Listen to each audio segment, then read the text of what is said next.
नमस्कार, परिवर्तन मैथमेटिक्स में आप सबका स्वागत है और मैं लेकर आया हूं आप सबके लिए कुछ बेहतरीन सवाल जो कि आने वाले एग्ज़ाम्स में आपकी बहुत मदद करने वाले हैं। तो चलिए शुरू करते हैं आज का क्लास और आज के सबसे पहले क्वेश्चन को सीखते हैं। सबसे पहला क्वेश्चन है x minus 2/x is equal to 4, तो एक्स स्क्वायर प्लस 4/x² का मान क्या होगा। फिर से समझ लीजिए, x minus 2/x is equal to 4 और आपसे पूछा गया है एक्स स्क्वायर प्लस 4/x² का मान क्या होगा। ये बहुत ही आसान सवाल है।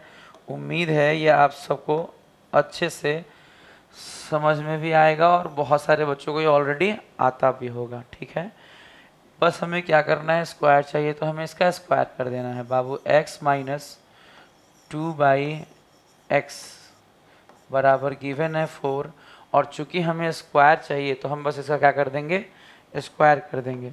स्क्वायरिंग बोथ साइड, दोनों तरफ स्क्वायर करने पर, स्क्वायरिंग बोथ साइड, दोनों तरफ स्क्वायर करने पर, squaring both side, a square plus b square plus minus 2ab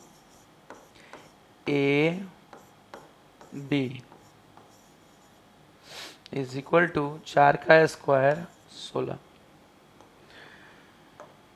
बाबू हम लोग से पूछा गया है एक्स स्क्वायर प्लस 4/x का स्क्वायर का मान क्या होगा।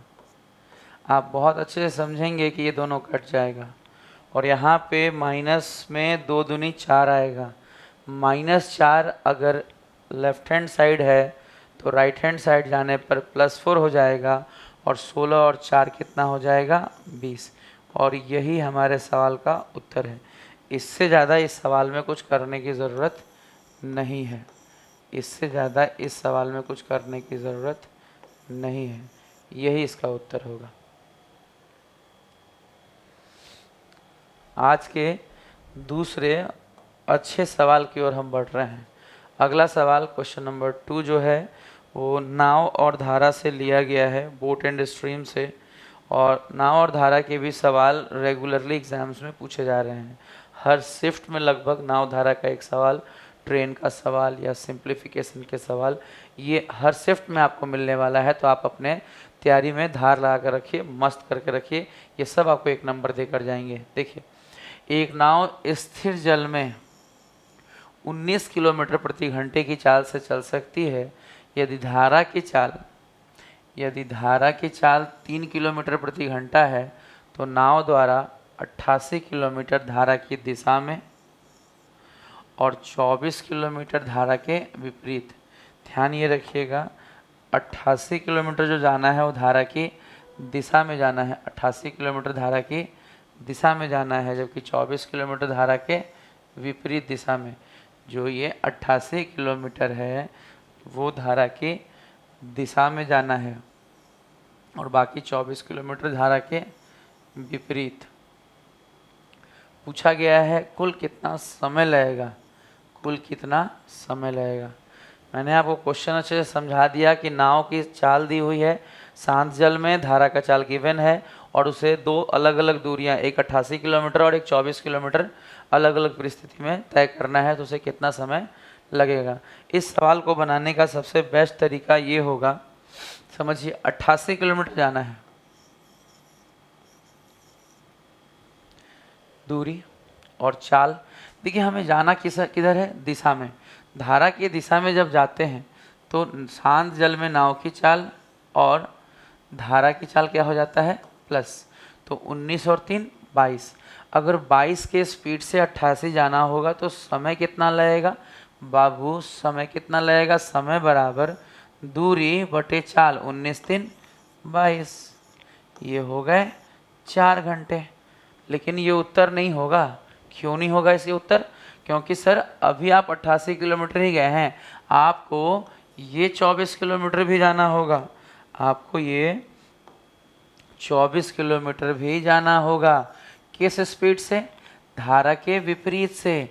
ये 24 किलोमीटर किधर से जाना होगा, धारा के विपरीत से। तो 19 - 3 घट जाएगा बाबू, 19 - 3 यानी 16 के स्पीड से समय कितना लगेगा बाबू, दूरी बटा चाल। समय बराबर होता है दूरी बटा चाल। इसे जब हम काटेंगे तो 8 से ऊपर नीचे काट दिए, और 3/2 से अगर 2 को काटे, 3 को काटेंगे 2 से तो 1.5। अगर हम टोटल टाइम निकालेंगे तो 4 और 1.5 मतलब 5.5 घंटे बाबू, 5.5 घंटे बाबू, 5.5 आवर बाबू, 5.5 आवर। और यही इस सवाल का उत्तर है। इसे बनाने के लिए इससे ज़्यादा कुछ करने की ज़रूरत नहीं है। आप बहुत ज़्यादा कैलकुलेशन में ना जाएं। 88 को एक बार 22 से दे दीजिए, 24 को 16 से, जो आए उसको जोड़कर उत्तर लगा सकते हैं। ये बहुत आसान सवाल है।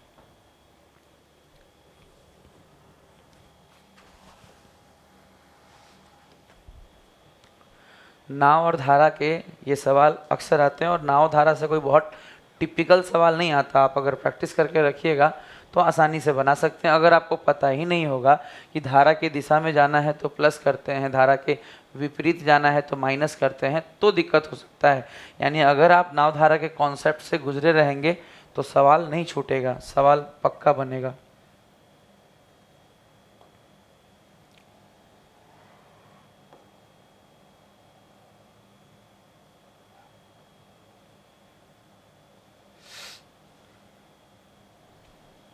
चलिए इस सवाल को सीखिए।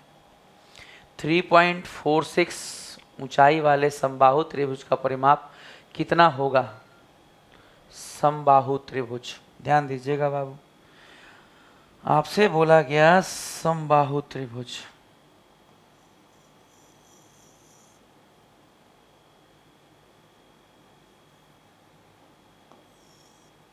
समबाहु त्रिभुज, समबाहु त्रिभुज आप एक छोटा सा बना लीजिए।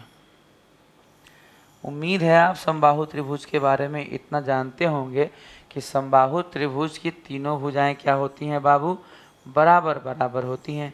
इसीलिए तो इन्हें समबाहु बोलते हैं, समान बाहों वाला बोलते हैं, समान भुजाओं वाला बोलते हैं, समबाहु त्रिभुज। इसकी ऊंचाई गिवन है बाबू, इसकी ऊंचाई किसे कहते हैं आप समझिए, हाइट। इसे हाइट कहा जाता है, ये है हाइट, इसे क्या कहते हैं हम लोग, हाइट। और हाइट का जो बात है बाबू, हाइट जो गिवन है बाबू, जो हाइट गिवन है वो गिवन कितना है, 3.46, 3.46। इसके अलावा √3 का मान गिवन है, और आपसे परिमाप पूछा गया है बाबू, आपसे परिमाप पूछा गया है। ये सवाल है, परिमाप पूछा गया है। सवाल को आप एक बार बढ़िया से देख लीजिए, बहुत अच्छा सवाल है, बहुत टेक्निकली आप आराम से इसे बना सकते हैं। तो चलिए सीखते हैं इस सवाल को बनाने का सबसे बेस्ट तरीका क्या होगा। देखिए, हाइट का फॉर्मूला आप बहुत अच्छे से जानते हैं। इक्विलेटरल ट्रायंगल के हाइट का फॉर्मूला आपको नोट्स में भी लिखवाया जाता है और हर किताब में लगभग मिल जाता है। √3/2 इंटू भुजा बाबू, √3/2 इंटू भुजा बराबर कितना गिवन है, 3.46, 3.46।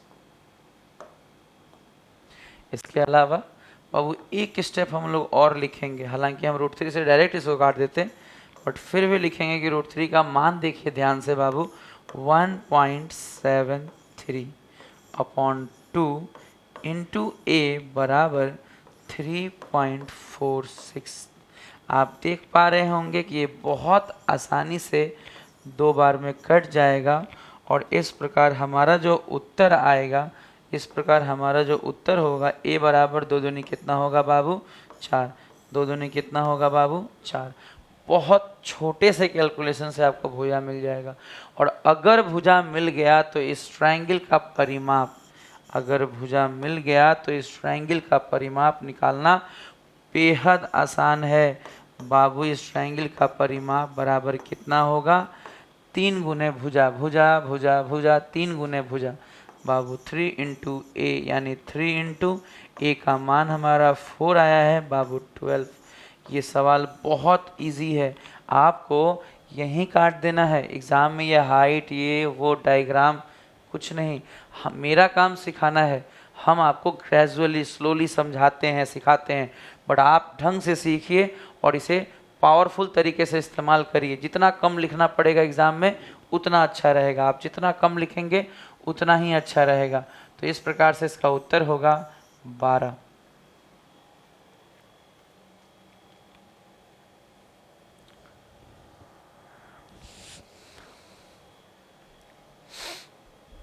चलिए अगले सवाल की ओर बढ़ते हैं हम लोग। आज के क्वेश्चन नंबर नेक्स्ट क्वेश्चन की ओर। देखिए क्या करना है हमें, x के पावर 6 प्लस 1/x के पावर 6 का मान क्या होगा, हमसे ये पूछा गया है बाबू, हमसे ये पूछा गया है। अब हमारे पास गिवन क्या है, √x प्लस 1/√x बराबर √6। एग्ज़ाम में ये सवाल पूछने का बस यही तरीका है या ये ज़रूरत है कि बच्चा स्क्वायर या क्यूब करने समय कितना टाइम लेता है। अगर आपको अच्छे से फॉर्मूला याद है तो आपको स्क्वायर या क्यूब करने समय टाइम नहीं लेना है। और नहीं भी याद है, अगर आपको फॉर्मूला नहीं भी याद है, अलजेब्रा का फॉर्मूला भूल भी गए हैं, आप ट्रिक्स टेक्निक्स लॉजिक्स भूल भी गए हैं, तो 10 सेकंड में सीख लीजिए।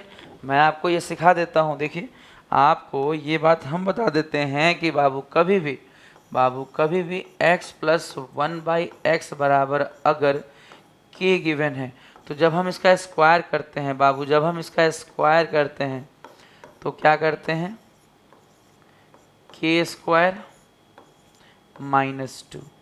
और अगर हम इसका क्यूब करें तो, अगर हम इसका क्यूब करें तब क्या होगा, तब x क्यूब प्लस 1/x³ बराबर k³ -3k।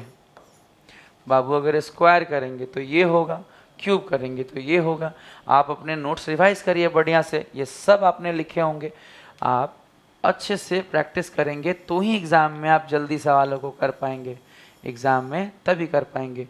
आप ये नोट कर लीजिए, क्या दिक्कत है, एक छोटा सा नोट लगा के आप इसे नोट कर लीजिए। इसे अगर आप नहीं लिखे हैं तो नोट लगा लीजिए। चलिए अब सीखते हैं बनाना कैसे होगा। सर पावर में 6 चाहिए, ऑलरेडी रूट में है सर। अगर हम इसको एक बार स्क्वायर करेंगे बाबू, स्क्वायरिंग बोथ साइड, तो a² प्लस b², अब क्या होगा समझिए, a² प्लस b²। आप सोच रहे हैं स्क्वायर नहीं लिखे हैं बाबू, रूट से स्क्वायर कैंसिल हो जाता है, तो a² करने का मतलब √x का स्क्वायर करने का मतलब x होगा।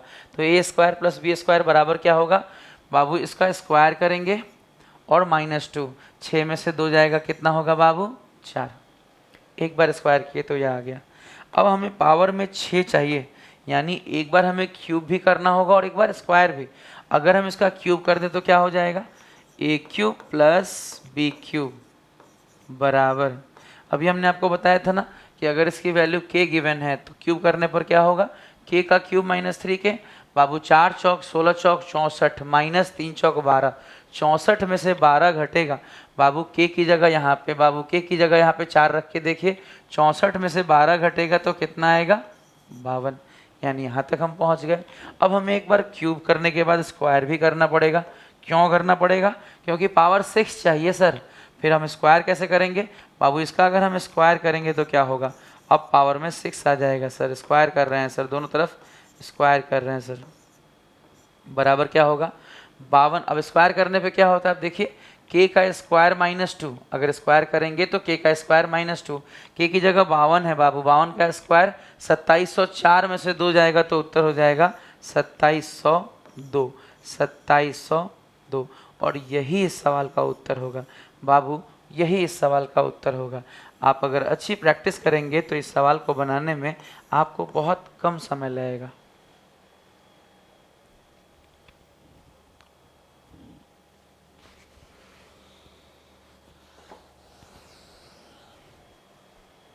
अगले सवाल की ओर हम बढ़ रहे हैं। आज हम आपके लिए कुल मिलाकर 8 सवाल लेकर आए हैं, 8 सवाल लेकर आए हैं। आप मन से सीखिए, सारे ही सवालों में आपको बहुत कुछ सीखने को मिलेगा और यही इम्पॉर्टेंट है।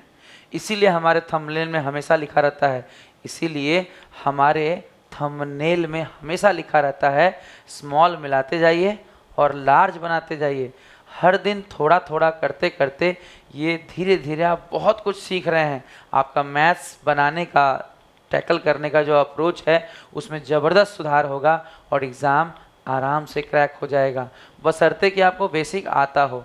अगर आपको मैथ्स बिल्कुल नहीं आता तो हम कितना सपोर्ट कर पाएंगे हम नहीं जानते, लेकिन अगर आपको थोड़ा बहुत भी मैथ आता है तो हम दो बातों की गारंटी दे सकते हैं। पहला कि आप सारे सवाल करके आएंगे, और दूसरा मिनिमम टाइम में करके आएंगे। हम आपको अच्छे ट्रिक्स और टेक्निक सिखा रहे हैं जिससे सवालों को आप बहुत कम समय में कर लेंगे। तो आप मन लगाकर क्वेश्चंस को सीखिए, किस तरह से क्वेश्चन को टेकअप करना है, कैसे बनाना है कि हम मिनिमम टाइम में कर पाएँ। देखिए इस सवाल को क्या करेंगे, लिखा है 2 के पावर 24 माइनस 1। बाबू लिखा है 2 के पावर 24 माइनस 1 को अगर हम बाबू किससे डिवाइड करने वाले हैं, 7 से। और हमें क्या चाहिए, रिमाइंडर। हमसे पूछा गया है रिमाइंडर, हमसे पूछा गया है बाबू क्या, शेषफल कितना होगा बाबू, रिमाइंडर कितना होगा बाबू, शेषफल कितना होगा। क्या हम 2 के पावर 24 करने वाले हैं? नहीं भाई, हर चीज़ का बनाने का एक तरीका होता है बाबू। 2 के पावर अगर 3 लिख देंगे, 2 के पावर अगर हम 3 लिख देंगे बाबू, तो 2 के पावर 3 8 हो जाएगा।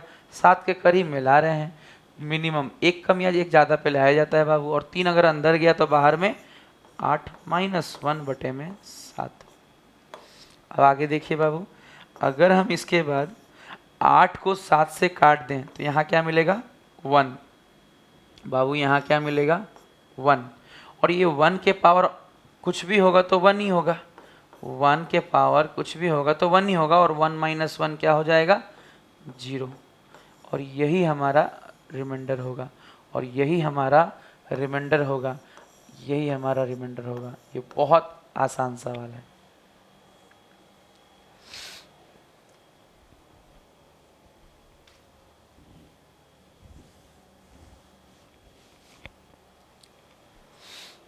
अगले सवाल की ओर हम बढ़ रहे हैं। a बाई बी बराबर 2/3, c बाई डी बराबर 5a बराबर 5a रेशियो 3b और 2c रेशियो 5d का मान क्या होगा। इस सवाल को बढ़िया से देख लीजिए क्योंकि सवाल यूनिक है। कई बार बच्चे इसे बनाने में बहुत लंबा अप्रोच लेते हैं इसीलिए हम इस सवाल को आपके लिए लेकर आए हैं। आज के सवालों में इनको शामिल करने का मुख्य वजह ये थोड़ा नया सा है। देखिए ध्यान से, 2c अपॉन 5d। ध्यान से देखिए क्या करना है, कैसे निकलेगा इसका रेशियो। आप एक बार ट्राई जरूर करिए, आप एक बार ट्राई जरूर कर लीजिए। चलिए हम देखते हैं कैसे बनेगा। बाबू 2c बाई 5d को हम लिख सकते हैं 2/5 गुना c by D. c by D के लिए हम क्या लिख सकते हैं वो हम आगे लिखेंगे, बट अभी हम c बाई डी लिखेंगे सिर्फ।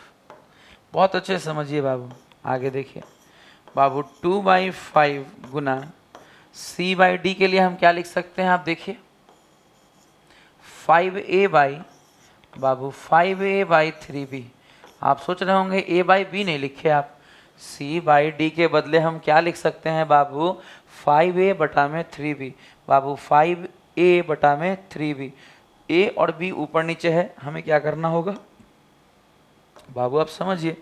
a बाई बी हमने इसीलिए नहीं लिखा है, इसीलिए नहीं लिखा, या लिख लीजिए, चलिए हम लिख देते हैं। पहली बार आप अगर ये सवाल देख रहे हैं तो लिख लीजिए, कोई इशू नहीं है। 2c बाई 5d को हम 2/5 अलग, c बाई डी अलग लिख सकते हैं। और फिर 2/5 और c बाई डी के लिए हम लिख सकते हैं 5/3 और a by b, 5a by 3b, 5a by 3b बाबू अलग अलग करके लिखा हुआ है। और a बाई बी के लिए हम क्या लिख सकते हैं समझिए, a बाई बी के लिए हम लिख सकते हैं बाबू 2/5 गुना 5/3 गुना, और a बाई बी के लिए हम क्या लिखेंगे बाबू, a बाई बी के लिए हमारे पास क्या डेटा गिवन है 2/3। 5 से 5 कट जाएगा और 2 दूनी ऊपर 4 आएगा और नीचे आएगा 3 तियां 9। इसका उत्तर होगा 4:9। इसका उत्तर होगा 4:9। उत्तर होगा 4:9। तो ये सवाल हमने आपके लिए लाया था, इस तरीके से आपने सीखा। और एक और बात, जिस तरीके से हम सिखाते हैं आप एग्ज़ाम में उसका निचोड़ यूज़ किया कीजिए। मान लीजिए हमने आपको ऐसे सिखाया, इसका ये मतलब नहीं कि आप एग्ज़ाम हॉल में जाके ऐसे बैठ के लिख रहे हैं, बिल्कुल नहीं। आप जब इतना सुंदर सीख रहे हैं तो यूज़ कैसे करेंगे, हमें ये सवाल मिनिमम टाइम में अगर करना है तो क्या आप नहीं समझ रहे हैं कि सर जब हमारे पास ये दो डाटा गिवन है और हमसे पूछा गया 2c/5d, बाबू जब हमसे पूछा गया 2c/5d तो हम सीधे लिखते हैं 2/5 गुना c/d चाहिए सर, तो c/d यहाँ से मिलेगा 5a/3b, फिर हम लिखते 5/3 और हम बोलते a/b बताइए। बाबू यहाँ से लिख लेते a/b 2/3, तो यहाँ से लिख लेते 2/3। यकीन मानिए अगर आप ऐसे करेंगे तभी तो होगा। सवाल हो गया उत्तर 4/9, इसका रेशियो कितना आएगा 4:9। बट क्या इतनी कहानी करके आप एग्जाम क्रैक करेंगे? नहीं। आप, मेरा काम सिखाना है, आपका काम सिखाना नहीं है। आपका काम है मिनिमम टाइम में सवालों को बनाना, और सारे ही अच्छे सवालों को अगर आप मिनिमम टाइम में कर देंगे मज़ा आ जाएगा। बिल्कुल आप ये चीज़ पकड़िए, ये जो हमने 3-4 स्टेप ले लिए इसे तो हम ऐसे भी कर सकते हैं। बिल्कुल मेरा काम समझाना है बाबू, तो हम तो लिख लिख के समझा रहे हैं, बट आप पूरी कहानी ना लिखें। आपका काम सिर्फ इतना लिखना है बाबू, इतना लिखिए, खेल खत्म, डिब्बा गुल। चलिए इसको नोट करिए, हम आगे बढ़ेंगे। नेक्स्ट क्वेश्चन की ओर हम लोग चलेंगे। अब नेक्स्ट क्वेश्चन में हम लोग देखेंगे 5th नंबर क्वेश्चन हम लोग कर चुके हैं बाबू, 6th कर चुके हैं, 7th नंबर सवाल। अब तक हमने, एक मिनट,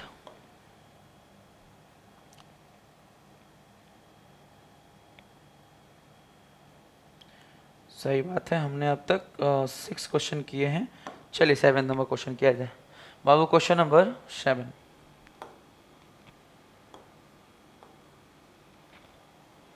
ये बहुत ज़बरदस्त सवाल है, वेरी वेरी इम्पॉर्टेंट, बहुत इम्पॉर्टेंट है।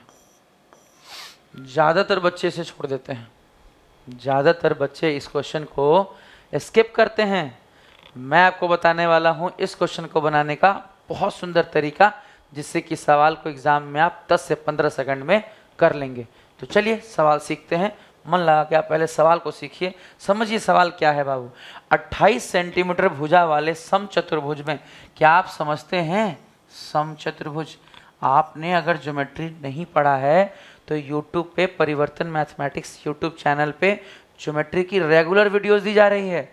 एग्जाम में ज्योमेट्री से सवाल आता ही आता है, तो मन लगाकर वहाँ से पढ़िए। अच्छे कॉन्सेप्ट एक्वायर करेंगे तो वही चीज़ मेंसुरेशन और ज्योमेट्री दोनों में ही अच्छा यूज़ हो पाएगा। तो चलिए, समचतुर्भुज के बारे में आप जानते हैं, नहीं जानते तो ज्योमेट्री सीखिए, ठीक है। समचतुर्भुज मतलब बाबू रोम्बस। रोम्बस के बारे में हम आपको बताते हैं क्या चीज़ है। रोम्बस का मतलब है बाबू कि एक ऐसा चतुर्भुज जिसके आमने सामने की भुजाएं पैरेलल होंगी और चारों भुजाएं बराबर। बाबू आमने सामने की भुजाएं पैरेलल होंगी, ये इसके पैरेलल होगा, ये इसके पैरेलल होगा, साथ ही साथ आमने सामने की भुजा पैरेलल होगी और साथ ही साथ चारों भुजाएं बराबर होंगी, साथ ही साथ चारों भुजाएं बराबर होंगी, चारों साइड्स बराबर होंगे। यही है रोम्बस बाबू, इसी को बोलते हैं रोम्बस बाबू, इसी को बोलते हैं समचतुर्भुज, इसी को बोलते हैं समचतुर्भुज। आगे देखिए, 28 सेंटीमीटर भुजा, यानी इसके भुजा के बारे में गिवन है कि ये कितना है 28। बाबू एक अगर गिवन है तो सब गिवन है, क्योंकि सब बराबर होता है बाबू, है ना। Point clear. चलिए आगे क्वेश्चन को देखिए, हम समझाते हैं। एक कोण 60 डिग्री का है। अब समझिए, हमारे पास दो ही तरीके के कोण होते हैं, क्योंकि ऑपोजिट कोण तो बराबर है। अगर ये दो कोण है, एक को 60 रखना है बाबू, जैसे ही आप देखेंगे छोटा वाला को क्या रखेंगे 60, और बड़ा वाला क्या हो जाएगा 180 माइनस 60 कितना हो जाएगा बाबू 120। छोटा वाला को 60 रखिएगा, क्योंकि यहाँ पे एक कोण 60 गिवन है, एक कोण 60 है, मतलब ये बात कंफर्म है कि एक 60 है तो दूसरा 120 होगा। समचतुर्भुज में बाबू सप्लीमेंट्री होते हैं, दोनों कोण जो होते हैं संपूरक होते हैं बाबू, सप्लीमेंट्री होते हैं। देखिए ध्यान से, अगर ये 60 है बाबू तो ये भी 60, ऑपोजिट कोण बराबर होते हैं। ये 120 है तो बाबू ये भी 120, ऑपोजिट एंगल बराबर होते हैं। अब बड़े विकर्ण की लंबाई बाबू साफ समझिए, इसमें दो विकर्ण बनने वाले हैं, इसमें दो विकर्ण बनेंगे। एक विकर्ण तो आप देख लीजिए ये वाला, और दूसरा विकर्ण में किस कलर से, इस कलर से बना देते हैं। देखिए चलिए, एक ये विकर्ण मतलब दोनों ऑपोजिट कॉर्नर्स को टच करने वाली लाइन, इसे विकर्ण बोलते हैं बाबू, डायगोनल्स बोलते हैं। दो विकर्ण, तो बड़े विकर्ण की लंबाई, हम तो आपसे ये कह रहे हैं कि सबसे पहले आप ये सीखिए कि छोटे विकर्ण की लंबाई, स्मॉलेस्ट डायगोनल। बाबू स्मॉलेस्ट डायगोनल कैसे निकलेगा, और फिर आप वो भी सीख लीजिए। दोनों ही निकालने में आपको 10 से 15 सेकंड ही लगने वाले हैं बाबू। सीखने में वक्त लगेगा, बनाने में नहीं लगेगा बाबू। सीखने में वक्त लगेगा, बनाने में वक्त नहीं लगेगा। स्मॉलेस्ट डायगोनल, और सेकंड पॉइंट में हम सीखेंगे लार्जेस्ट डायगोनल। बाबू यहाँ जो पूछा गया है लार्जेस्ट डायगोनल,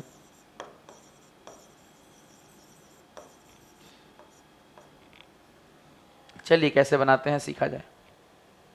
देखिए बाबू, आपको सबसे पहले एक पॉइंट समझना है, सबसे पहले कि जब ये कोण 60 है, जब ये कोण 60 है, अगर ये लाइन मैं थोड़ी देर के लिए हटा दूं, देखिए अगर ये लाइन थोड़ी देर के लिए हम हटा दें और आपको बताएं कि बाबू ये कोण अगर 60 है और ये दोनों भुजाएं बराबर हैं, तो क्या आप जानते हैं कि बराबर भुजाओं के आमने सामने के कोण भी बराबर होते हैं? बराबर भुजाओं के आमने सामने के कोण भी बराबर होते हैं बाबू। अगर ये 60 है और ये दोनों मिला के कितना होगा, चूंकि ट्रायंगल है तो 120 ही होगा, क्योंकि ट्रायंगल के तीनों कोण 180 होते हैं दोस्त।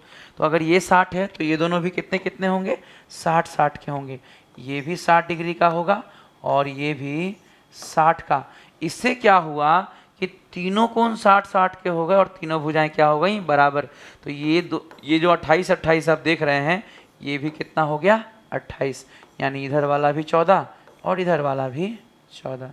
ये जो छोटा वाला डायगोनल है बाबू, छोटा वाला डायगोनल कितना निकला, 28, क्योंकि अगर ये दोनों 28 हैं और ये त्रिभुज समबाहु त्रिभुज है बाबू, इक्विलैटरल, क्योंकि तीनों कोण 60-60 के हो गए, तो ये दोनों 28 के हैं, तो ये भी 28 का, तो ये भी 28 का।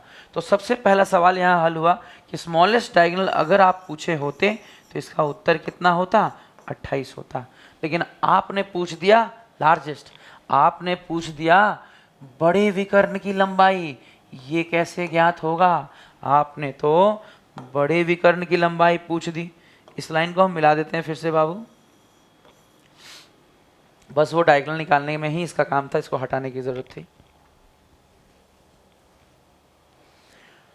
अब कैसे निकलेगा अगला विकर्ण, बस छोटे से पॉइंट से बाबू। आप जानते हैं यहाँ पे 90 डिग्री बनता है और यहाँ ऑलरेडी 60 है बाबू, वहाँ पे 90 बनता है और यहाँ ऑलरेडी 60 है, तो ये कितना होगा, 30 डिग्री।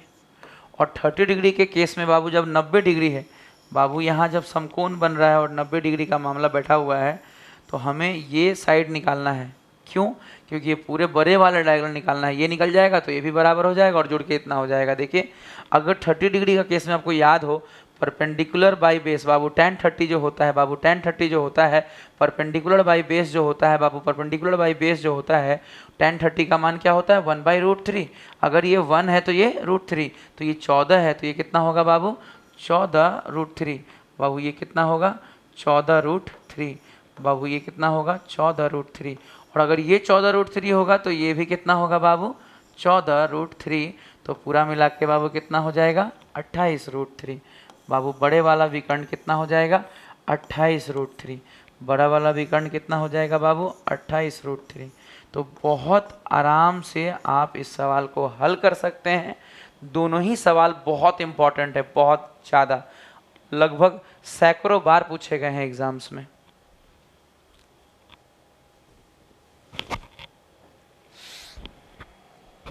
मैंने आपको ये बात समझा दी है, लेकिन फिर भी मेरा आपसे ये रिक्वेस्ट होगा कि आप इस सवाल को ज़रूर 2 बार सुनें।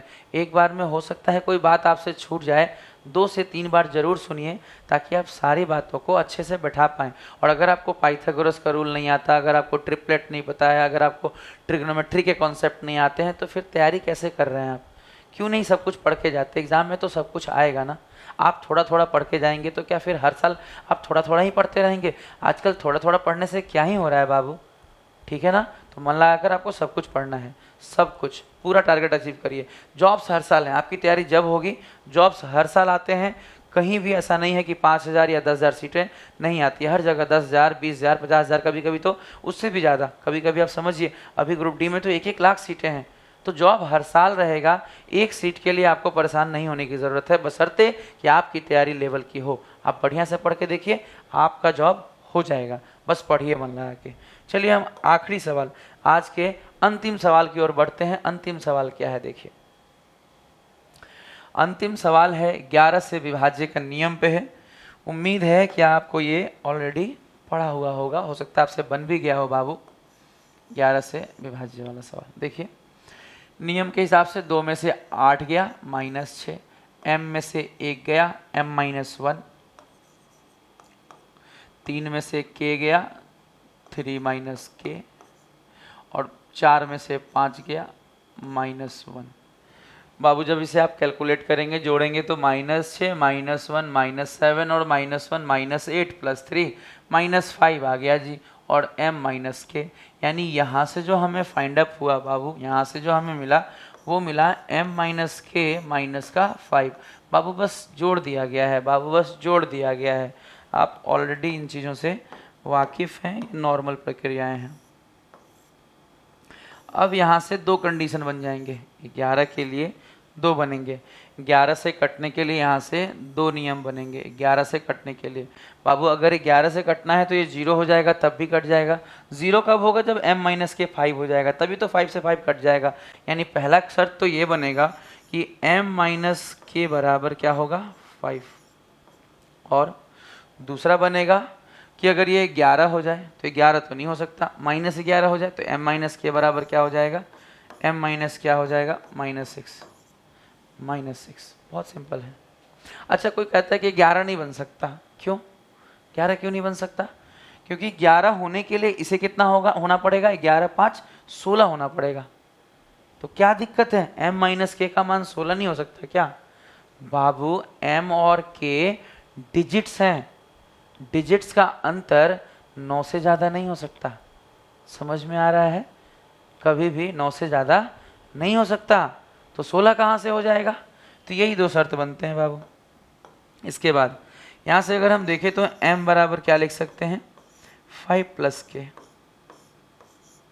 अगर k की बात करें तो मैक्सिमम हम 4 ले सकते हैं, क्योंकि m मैक्सिमम 9 तक ही जा सकता है, उसके आगे नहीं जा सकता। डिजिट्स 9 से आगे नहीं जा सकते। आगे अगला पॉइंट यहाँ से देखिए बाबू, m - k बराबर -6 है, यानी यहाँ से लिख सकते हैं k बराबर, बाबू यहाँ से लिख सकते हैं k बराबर m + 6। बाबू k बराबर m + 6। m का मान मैक्सिमम हम 3 ले सकते हैं, क्योंकि k का मान हम 9 से ज़्यादा नहीं ले सकते। तो ये बहुत अच्छा सवाल है, एग्ज़ाम में ये सब सवाल खूब आते हैं। और ये चैप्टर तो टेस्ट ऑफ डिविजिबिलिटी तो हमारे चैनल के प्लेलिस्ट में जब जाएंगे तो नंबर सिस्टम में पूरा कंप्लीट दिया है, 3 का, 6 का, 9 का, 5 का, 25 का, 125 का, 72 का। 72 का सवाल तो बहुत ज़्यादा आता है, 72 पे मिलेगा, 11 पे, 3 7 11 पे। तो मस्त पूरा कॉन्सेप्ट आपको यूट्यूब पे गिवन है, आप यूट्यूब चैनल में ही देख सकते हैं। हमारे ही चैनल पे आपको ये चैप्टर कंप्लीट मिलेगा, एकदम अपडेटेड, बिल्कुल अपडेटेड। आज से 3-4 महीने पहले जो डाला गया था उससे बाहर आज भी सवाल नहीं आया है, इतना सुंदर वो डाला हुआ है। अगर उसकी प्रैक्टिस कर लेंगे आप तो ये सारे सवाल आसानी से बना पाएंगे, उसमें सारी संभावनाएं दी गई हैं। यहाँ पे देखिए क्या पूछा है, k + m का अधिकतम मान। बाबू यहाँ पे पूछा गया है आपसे k + m का अधिकतम मान, k + m का अधिकतम मान पूछा गया है। बाबू यहाँ देखिए k + m करिएगा तो एक बार 9 4 13 होगा, और एक बार क्या होगा 9 3 12। आप कह सकते हैं k + m हमें मैक्सिमम चाहिए, मिनिमम चाहिए होता तो 12 मारते, मिनिमम चाहिए होता तो 9 3 12 मारते, बट मैक्सिमम चाहिए तो 9 4 13। बाबू मैक्सिमम चाहिए तो 9 + 4 13, 9 4 13। बहुत अच्छा सवाल है। और अगर मिनिमम पूछा गया होता तो 9 3 12 हो जाता। बहुत अच्छा सवाल है, बहुत कम लिखकर आप इन सवालों को बना सकते हैं, बस बढ़िया से प्रैक्टिस कीजिए। आज के 8 सवाल आपको कैसे लगे कमेंट बॉक्स में ज़रूर बताइए, लाइक किया कीजिए, कमेंट किया कीजिए। आज के लिए इतना ही। Good day and goodbye to all of you.